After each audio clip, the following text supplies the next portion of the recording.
जय हिंद बच्चों। जय हिंद बच्चों। राधे राधे। आप सभी का एमबीडी क्लासेस के ऑनलाइन प्लेटफॉर्म पर स्वागत है। बच्चों, आपका 25 फरवरी का मैथ का एग्जाम है। तो आज मैं आपके लिए मैथ की सेकंड वाली बुक में से चैप्टर नंबर आपके पास में 11 लेके आया हूं। उस चैप्टर का नाम है 3D, यानी 3 डायमेंशन ज्योमेट्री, यानी कि त्रिविमीय निर्देशांक ज्यामिति। इस बार बोर्ड ने इस चैप्टर को 9 मार्क्स का रखा है, जहां से आपके पास में एक एमसीक्यू क्वेश्चन बनेगा ऑब्जेक्टिव टाइप का, एक बनेगा शॉर्ट आंसर का बनेगा, एक 3 मार्क्स का बनेगा और एक बनेगा 4 मार्क्स का। ऐसे करके 4 या 5 क्वेश्चन इस बार बोर्ड एग्जाम में बनेंगे, कंफर्म है ये तो बिल्कुल ठीक है कि नहीं है।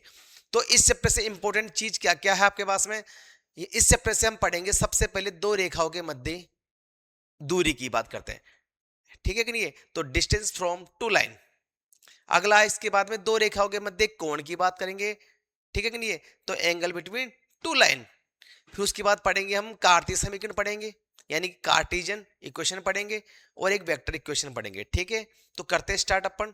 बिल्कुल बिल्कुल देखो, बेसिक से बिल्कुल नहीं पढ़ेंगे आज, बिल्कुल डायरेक्ट पढ़ेंगे अपन, ठीक है। क्योंकि इतना समय नहीं रहा अपने पास में कि मैं बेसिक से बता पाऊँ क्वेश्चनों को आपको, ठीक है। लेकिन फिर भी कोशिश करूंगा आपके लिए मैं कि आपको दिक्कत नहीं आए, ठीक है। तो पहला क्वेश्चन देखिए आपके पास में कि आपके पास में क्या दिया हुआ है कि एक कोई रेखा दी हुई है, वो रेखा एक्स वाई और जेड अक्षों के साथ में आपके पास में 90 डिग्री, 60 डिग्री और 30 डिग्री का कोण बना रही है। और इसके क्या निकालने हैं आपको, डायरेक्शन कोसाइन, यानी कि दिक कोसाइन निकालना। आपको क्या निकालना है, दिक कोसाइन निकालना आपको, ठीक है। तो अब देखो डायरेक्शन कोसाइन अपने पास में एक्सिस से दे रखा आपको, एक्स वाई जेड से। तो एक्स अक्ष से अपने पास जो एंगल बनेगा उसे कहेंगे हम एल्फा, तो 90 डिग्री। वाई एक्स के साथ में जो एंगल बनता है उसे कहते हैं बीटा, जो देगा 60 डिग्री। और जेड एक्स के साथ में जो एंगल बनता है उसे कहते हैं गामा, उसे देगा अपने को 30 डिग्री, ठीक है। तो अब बात करते हैं कोस एल्फा की। एल डायरेक्शन कोसाइन निकाल रहे अपन, तो कोस एल्फा, एल्फा देगा आपको 90 डिग्री। तो कोस 90 की वैल्यू होती है हमारे पास में 0। ऐसे ही एम की बात करता हूं मैं, डायरेक्शन कोसाइन। तो ये होगा कोस बीटा, और कोस 60 दे रखा आपको ये बीटा, तो कोस बीटा कितना हो गया 1/2। ऐसे ही एन दे रखा, एन होगा कोस गामा, और गामा दे रखा अपने को 30 डिग्री का। और कोस 30 की वैल्यू कितनी होती है √3/2। तो हमें मिल गया डायरेक्शन कोसाइन, डायरेक्शन कोसाइन यानी कि दिक कोसाइन। क्या क्या मिला आपको, 0, 1/2 और √3/2। आई बात समझ में। नेक्स्ट क्वेश्चन की तरफ चलते हैं अपन। अगला क्वेश्चन क्या दिया हुआ कि आपके पास में दो बिंदु दिए हुए हैं, एक बिंदु दिया हुआ है ये और एक बिंदु ये। इस बिंदु को P मान लो, इसको क्या मान लेता हूं मैं, Q मान लेता हूं। और अपने को क्या निकालना है, इसमें भी डायरेक्शन कोसाइन। देखो कितना अच्छा क्वेश्चन है, वही सेम पहले वाली बात, डायरेक्शन कोसाइन निकालेंगे। तो अब अपने पास पॉइंट दिया हुआ है, तो पहले क्या करेंगे, अपने को दिक्कत चाहिए अपने को, ठीक है कि नहीं है। तो एक काम कर लेता हूं मैं, डायरेक्ट लिख देता हूं मैं। कोस एल्फा होगा अपने पास बेटा कि x2 माइनस का x1 upon P Q. Clear. तो ये x1, ये x1 y1 z1, x2 y2 z2, ठीक है कि नहीं है। तो क्या होगा, और पी क्यू कैसे निकालेंगे, पी क्यू तो आप जानते ही हो। तो x2 कितना 1 माइनस का 2, तो प्लस का 2 upon P Q.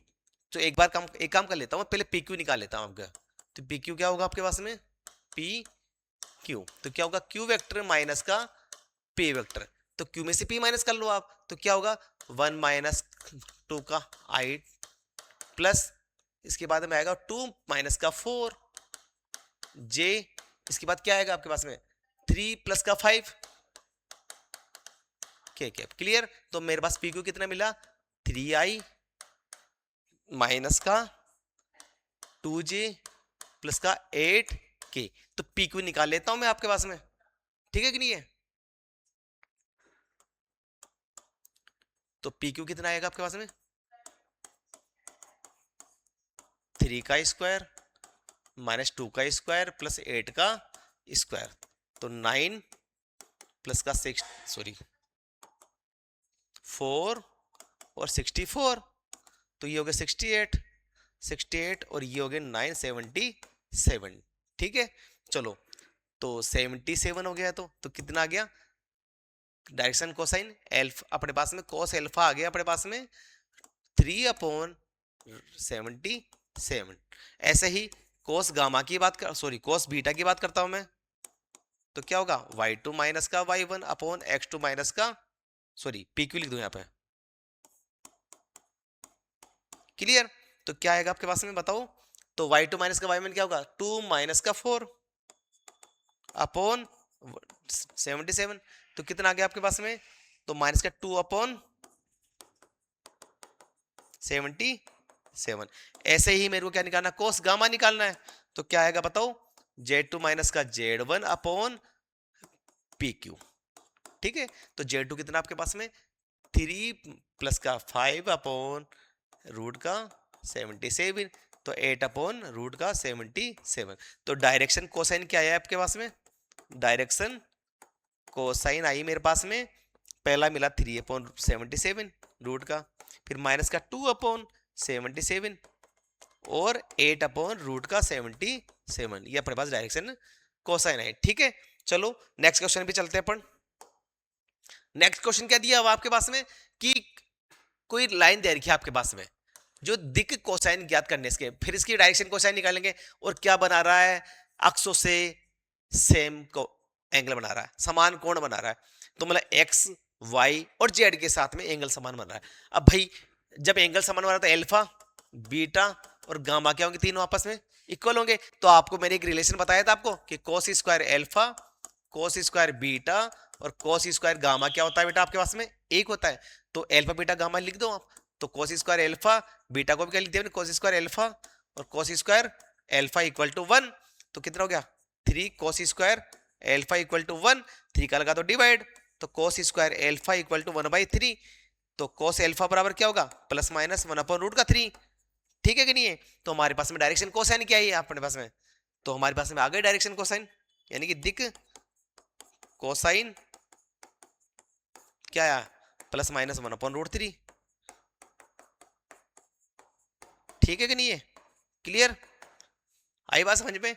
Next question पे चलते हैं। अगला क्वेश्चन क्या दिया हुआ आपके पास में, देखो कितना अच्छा क्वेश्चन है कि कोई पॉइंट दिया हुआ अपने को। ठीक है, कोई पॉइंट दिया हुआ कि क्या दिया हुआ कि 5 to 4 तैर का आपके पास में, और इससे अपने पास में इस सदिश पे कोई लाइन जा रही है, वो क्या है इसकी समांतर है। आपको क्या करना है, इसका वेक्टर फॉर्म बतानी है एक तो आपको, और एक बताना है आपको कार्टेशियन इक्वेशन। ठीक है कि नहीं है? तो देखो समझना, सबसे पहले हमारे पास में ए दिया हुआ है कोई पॉइंट, तो इसको वेक्टर के फॉर्म में लिख लेता हूं मैं सबसे पहले। तो क्या दिया हुआ है 5 आयोटा 5i के प्लस का 2j के माइनस का 4k कैप। क्लियर? और किसके समांतर दिया हुआ बी वेक्टर, ये दे रखा अपने को, कितना दे रखा 3i प्लस का 2j 8k। क्लियर? अब क्या करना आपको, सदिश रूप में लिखना। किस रूप में लिखना, सदिश समीकरण के रूप में। तो सदिश समीकरण क्या होता है बताओ, आर बराबर क्या होता है ए प्लस लेमडा बी। तो लिख दीजिए इसमें आप, तो क्या होगा 5i प्लस का 2j माइनस का 4k लेमडा बी वेक्टर क्या आपके पास में 3i 2j 8k। ये तो क्या हो गया मेरे पास में सदिश समीकरण हो गया। क्या हो गया ये सदिश समीकरण हो गया एक तो ये, यानी कि वेक्टर इक्वेशन हो गई। ये तो वेक्टर इक्वेशन यानी कि सदिश समीकरण। ठीक है, अब क्या करेंगे कार्टेशियन, कार्तीय समीकरण में लिखना है कार्टेशियन इक्वेशन की फॉर्म में। तो कार्टेशियन इक्वेशन का फॉर्म का फॉर्मूला क्या होता है, ये मेरे पास में क्या है x1 y1 z1, और ये क्या आपके पास में, ये मेरे पास में पॉइंट दिए हुए। ठीक है कि नहीं? देखो समझना, कार्टेशियन इक्वेशन का फॉर्मूला क्या होता है x माइनस का x1 upon a1, y minus का y1 upon b1, z minus का z1 अपॉन c1। तो ये a1 b1 और c1 है। तो x माइनस का x1 कितना आपके पास में, सॉरी x माइनस का x1 देगा 5, a1 कितना देगा आपके पास में 3, y माइनस का y1 कितना देगा आपके पास में 2, b1 कितना देगा आपके पास में 2, z माइनस का z1 दे रखा माइनस का 4, तो किसका हो जाएगा ये प्लस का, और c1 क्या दे रखा आपको माइनस का 8। ये आ गई मेरे पास में क्या इसकी कार्टेशियन इक्वेशन, कार्तीय समीकरण।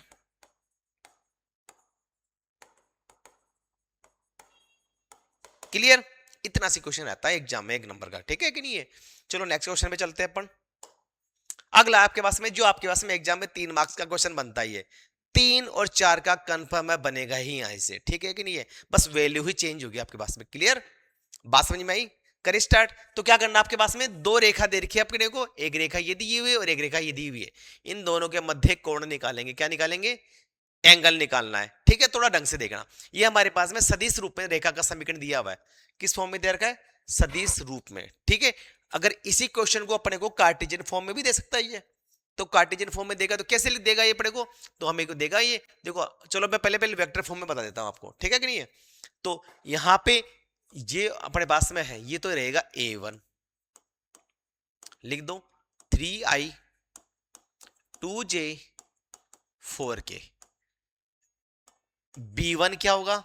ये वाला b1 होगा, i 2j 2k। क्लियर? ऐसे ही a2 क्या होगा? ये वाला है 5i 2j। क्लियर? अब ऐसे ही b2 क्या होगा? सर b2 होगा हमारे पास में 3i प्लस का 2j और 6k। क्लियर? यहां तक कोई दिक्कत है आपको? अब क्या करना आपको, हमें एंगल निकालना दो रे, ठीक है कि नहीं है? तो एंगल का फॉर्मूला क्या था आपके पास में? तो cos थीटा इक्वल टू होता है b1 dot b2 upon mode of b1 और मोड ऑफ b2। क्लियर? ये आपके पास में फॉर्मूला। तो b1 डॉट b2 करेंगे यहाँ, यानी कि b1 डॉट b2 का मतलब क्या हो गया?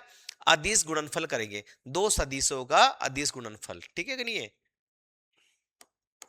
तो b1 डॉट b2, पहले b1 कितना आपके पास में? सर b1 तो ये दिया हुआ अपने को, लिख देता हूं मैं i प्लस का 2j प्लस का 2k कैप। क्लियर? डॉट यानी कि अदिश गुणनफल, अगला क्या दे रखा है? b2 3i 2j प्लस का 6k। क्लियर? अपॉन इसका मोड, मतलब इसका क्या निकालना? परिमाण निकालना आपके पास में। तो 1 का स्क्वायर 2 का स्क्वायर और 2 का स्क्वायर, फिर सर इसका परिमाण भी निकालना b2 का भी, ठीक है? तो 3 का स्क्वायर 2 का स्क्वायर और 6 का स्क्वायर। क्लियर? अब क्या करना है? इसका अदिश गुणनफल करना आपको। तो करते हैं अदिश गुणनफल। तो कैसे करेंगे अदिश गुणनफल? अपने को ढंग से देखना आप थोड़ा सा। 3 1 जा आपके पास में आ गया 3, 2 2 जा 4 और 6 2 जा 12। यहाँ पे हो गया 9 और यहाँ पे हो जाएगा आपके पास में 49। क्लियर? तो मेरे पास ऊपर तो मिल गया 4 12 16 3 19 अपॉन यहाँ पे आ गया 3 और इनटू में आ गया 7। क्लियर? तो मेरे पास में कोस थीटा आपके पास में आ गया 19/21 और थीटा बराबर आपके पास में आ गया कोस इनवर्स 19/21। ये हमारे पास में क्या आ गया? दो रेखाओं के मध्य कोण, यानी कि एंगल बिटवीन टू लाइन। आई बात समझ में? एग्जाम में 3 मार्क्स और 4 मार्क्स का क्वेश्चन फिक्स है, यहीं से कंफर्म है आएगा, ठीक है? चलो लास्ट क्वेश्चन एक और देख लेते हैं अपन, ठीक है? तो क्या करना आपके पास में, डिस्टेंस निकालनी है आपके दो लाइनों के मध्य, ठीक है कि नहीं है? ठीक है, distance between two line. Okay, तो क्या दिया हुआ आपके पास में? सर हमें दिया हुआ है, सबसे पहले a1 की बात कर लेता हूं। किसकी बात कर लेता हूं मैं? a1 क्या होगा सर? ये होगा i प्लस का j, i प्लस का j। b1 क्या है सर? b1 तो ये दिया हुआ है 2i माइनस का j प्लस का k। a2 क्या दिया हुआ है सर? a2 है अपने पास में 2i j माइनस का k कैप। और b2 कितना दिया हुआ है सर? b2 दिया हुआ है 3i 5j और 2k। क्लियर? देखिए भाई, तो क्या करना अपने को, हमें निकालना है डिस्टेंस। तो डिस्टेंस का फॉर्मूला अपने पास में है, डिस्टेंस का फॉर्मूला है, देखो क्या है डिस्टेंस का फॉर्मूला है b1 cross b2 dot a2 minus का A1 upon B1 cross B2। Clear? ये हमारे पास में डिस्टेंस का क्या है, ये फॉर्मूला है दूरी का।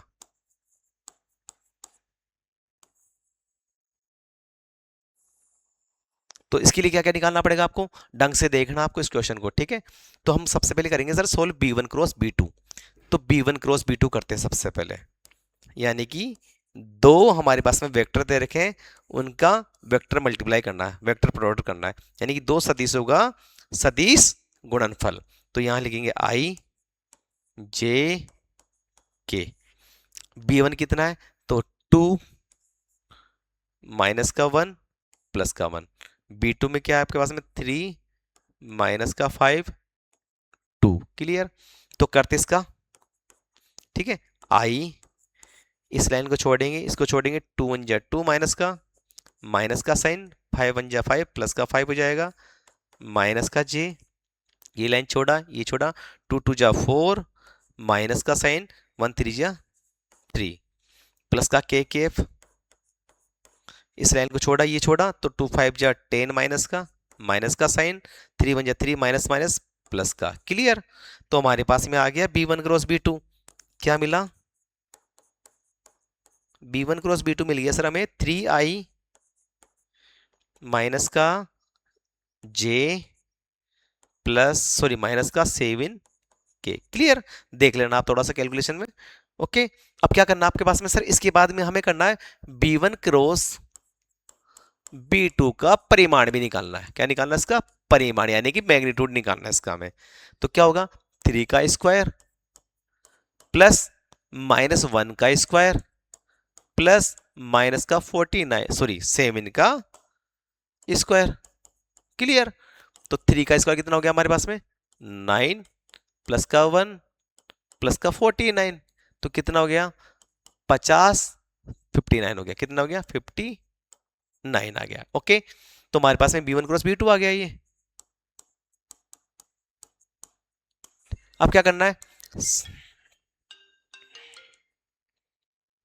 देखिए अब करेंगे हम B1 क्रॉस B2, सॉरी अभी एक काम कर लेते हैं, सबसे पहले हम पहले A2 माइनस का A1 कर लेते हैं, सबसे काम अच्छा रहेगा ये। A2 माइनस का A1, A2 कितना दिया हुआ है, ये दिया हुआ है 2i प्लस का j माइनस का k माइनस का साइन, A1 कितना दे रखा i प्लस का j। क्लियर? तो 2i में से आई गया तो i बच जाएगा आपके पास में, j से j क्या हो जाएगा, कट जाएगा, तो माइनस का k बच जाएगा। ठीक है कि नहीं, है तो हमारे पास आ गया। अब क्या कर लेता हूं मैं, अब इस क्वेश्चन में इस डिस्टेंस वाले फॉर्मूले में रख देता हूं मैं। तो d इक्वल टू था अपने पास में,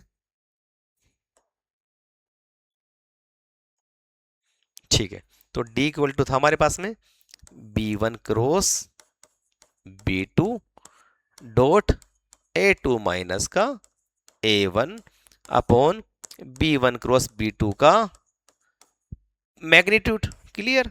और डिस्टेंस हमेशा किस में आती है, पॉजिटिव में आती है। ठीक है, तो नेक्स्ट पेज ले जाता हूं मैं, आपको थोड़ा छोटा कर लेता हूं इसको मैं, ठीक है।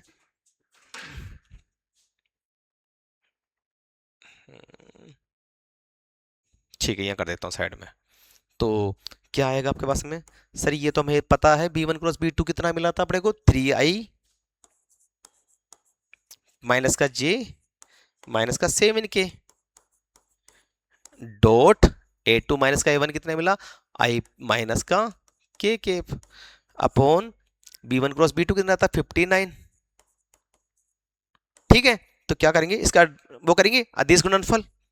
तो 3 का करेंगे 1 से, तो 3 इंटू में 1 प्लस माइनस का 1 इंटू में जे तो है ही नहीं इसमें, तो जीरो कर देंगे इसको ओपन, प्लस के कितना आपके पास में 7 है माइनस का, तो माइनस का 7 इंटू में माइनस का 1 अपॉन रूट का 59, और इस पे मोड़ लगा दिया मैंने। तो मेरे पास आ गया 3 1 जा 3 आ गया, माइनस ये जीरो हो गया अपने पास में, और माइनस माइनस प्लस का 7 1 जा 7 अपॉन 59। तो हमारे पास में क्या आंसर आया सर, 7 3 10। तो डिस्टेंस कितनी आएगी, 10 बटे अंडर रूट का 59। ठीक है, आप ऊपर नीचे मल्टीप्लाई कर दो, रूट हटा दो नीचे से सही, तो हमारे पास में कितना आ गया, तो d इक्वल टू आ गया 10 रूट का 59 अपॉन 59। ये अपने पास में दो रेखाओं के मध्य कौन आया। ठीक है कि नहीं है, ये एग्जाम में 4 मार्क्स का था, बिल्कुल इजी क्वेश्चन है ये। ठीक है, तो बिल्कुल आप इस चैप्टर को ढंग से पढ़ना है बिल्कुल, और जो भी कोई दिक्कत आए आप कमेंट में डाल सकती हो आप। ठीक है, तो कल मैं आपके लिए चैप्टर नंबर आपके पास में 7 है, इंटीग्रेशन वाला पार्ट, वो लेके आऊंगा मैं। ठीक है, उसके इंपोर्टेंट क्वेश्चन लेके आऊंगा और सभी टाइप के क्वेश्चन मैं करवा दूंगा इस चैप्टर में। ओके ओके भाई, राधे राधे।